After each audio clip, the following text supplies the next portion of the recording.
வாங்க ஃப்ரெண்ட்ஸ், ரொம்பவே விறுவிறுப்பாக போயிட்டுருக்க தமிழும் சரஸ்வதியும் சீரியலோட இன்னையோட எபிசோட் மற்றும் ப்ரோமோ தான் பார்க்க போகிறோம். இதில் வந்து பார்த்திங்கன்னா தமிழ் வந்து நிறையாவே ட்ரை பண்ணிட்டுருக்காரு. எப்படியோ ஒன்று சரஸை வெளியே கூட்டு வந்துடலான்ட்டு.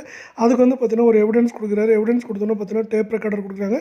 டேப் ரெக்கார்டர் கொடுத்தோன்னே பார்த்திங்கன்னா இதெல்லாம் நம்ம வந்து எவிடன்ஸாக ஏற்றுக்க முடியாது அப்படின்னு ஒரு லாயர் சொல்கிறாரு. அது மட்டும் இல்லாமல் இவங்க வந்து பார்த்திங்கன்னா இது வந்து டேப் ரெக்கார்டெல்லாம் வந்து ஃபேக்காக ரெடி பண்ண முடியும், அதனால் வந்து அதெல்லாம் நீங்கள் எவிடன்ஸாக எடுத்துக்கக்கூடாது அப்படிங்கிற மாதிரி சொல்கிறாங்க.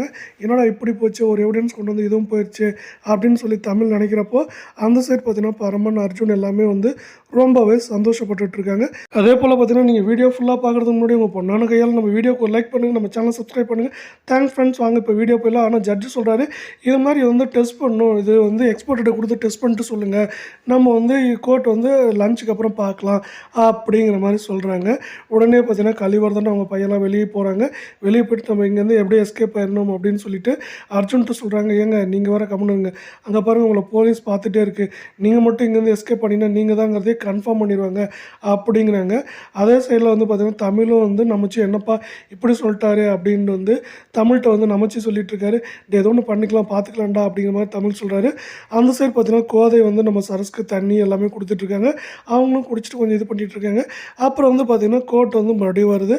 அப்போ வந்து பார்த்திங்கன்னா வந்து கேட்குறாங்க, இது மாதிரி வந்து இந்த எவிடன்ஸ்லாம் நீங்கள் எடுத்துக்க முடியாது சார், ஏன்னா பார்த்தீங்கன்னா வந்து இவங்க வந்து குரல் யார் வேணாலும் மாற்றி பேசலாம் அப்படிங்கிற மாதிரி சொல்கிறாங்க. ஆனால் அந்த டேப் ரெக்கார்டர் உண்மை தானே அப்படின்னு சொல்லிட்டு ஜட்ஜும் சொல்கிறாரு, ஆமாம் அது உண்மை தான், இருந்தாலும் வந்து இவங்க பார்த்தீங்கன்னா ஃபேக்காக கூட பேசியிருக்கலாம்ல அப்படிங்கிற மாதிரி சொல்லிட்டு இருக்காங்க.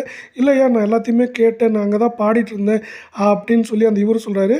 அதே போல் இவரையும் செட் பண்ணி கூப்பிட்டு வந்துருக்கலாங்கிறாங்க. இல்லைங்க இவர் யாருன்னு எனக்கு தெரியாது, இப்போ தான் வந்து அழுதுட்டு இருந்தார், அதான் நான் வந்து இது பண்ணேன் அப்படிங்கிறாங்க. அது மட்டும் இல்லைங்க இன்னொரு எவிடன்ஸும் இருக்குது அப்படின்னு சொல்கிறாங்க. என்னடா எவிடன்ஸு புதுசாக சொல்கிறாங்களே அப்படின்னு பார்த்தா ஃபோனு. உங்களுக்கே கண்ணு தெரியாது, உங்களுக்கு எதுக்கு ஏன் ஃபோன் வச்சுட்ருக்கீங்க அப்படின்னாங்க. அன்றைக்கி வந்து ஒரு இது வந்து ஒரு பொருள் என்கிட்ட வந்துச்சு, அது ஃபோன்னு கூட எனக்கு தெரியாது, நான் எடுத்து வச்சுருந்தேன் அப்படிங்கிறாங்க. இது மாதிரி வந்து அந்த ஃபோனு ஜட்ஜிட்டு கொடுக்குறாங்க. ஐயா இந்த ஆதாரம் வந்து உங்களுக்கு ஓகேவாக இருக்குமா அப்படிங்கிறாங்க. அதை பார்த்தா ஃபோனில் பார்த்தீங்கன்னா நம்ம இவங்க பேசிகிட்ருக்காங்க. என்ன பேசுகிறாங்கன்னா, இது மாதிரி என்னை கொலை பண்ணுறதுக்கு எங்கள் மாமாவும் அவங்க பையனும் வந்து துரத்திட்டுருக்காங்க அப்படின்னு வந்து மேக்னா சொல்லிகிட்ருக்காங்க. அவங்ககிட்ட வந்து தப்பிக்கிறது தான் நாங்கள் எங்கள் ஆஃபீஸ்க்கு போயிட்டுருக்கோம், அதுக்குள்ளே எங்களை பிடிச்சிருவாங்களா என்னன்னு தெரில, நாங்கள் சரஸ்வதிகிட்ட வந்து ஹெல்ப் கேட்டிருக்கோம் அப்படிங்கிற மாதிரி சொல்லிகிட்ருக்காங்க. இந்த டைமில் பார்த்திங்கன்னா அவங்க மாமாவுக்கெல்லாம் வந்து அப்படியே வேர்க்க ஆரம்பிச்சோன்னா அவங்க 2 பேர்த்தையும் கூப்பிட்டு வந்து கூண்டு நிற்க வைப்பா அப்படின்னு சொல்கிறாங்க. இதே மாதிரி பார்த்திங்கன்னா அதாவது இது வந்து ஃபஸ்ட்டு கொடுத்துட்டு அதுக்கப்புறமா உங்களுக்கு டவுட் இருந்தால் அதை கொடுக்கலான்னு தான் நான் வெயிட் பண்ணிகிட்டு இருந்தேன் அப்படின்னு தமிழ் சொல்கிறாங்க. இந்த எவிடன்ஸ் போதுங்க, இதுக்கு மேலே வந்து சரஸ்வதி நான் நிரபராதின்னு வந்து நான் வெளியே விட்டுறேன் அப்படிங்கிறாரு. அதே போல் வந்து இப்போவுமே நீங்கள் 2 பேரும் வந்து கொலை செய்யலைன்னு தான் சொல்ல போகிறீங்களா அப்படின்னு வந்து ஜட்ஜு வந்து அவங்ககிட்ட கேட்குறாரு. அவங்ககிட்ட கேட்டோன்னே அவங்களும் வந்து வெய்யாடாமல் அப்படியே முகத்தில் அப்படியே நின்றுட்டுருக்காங்க.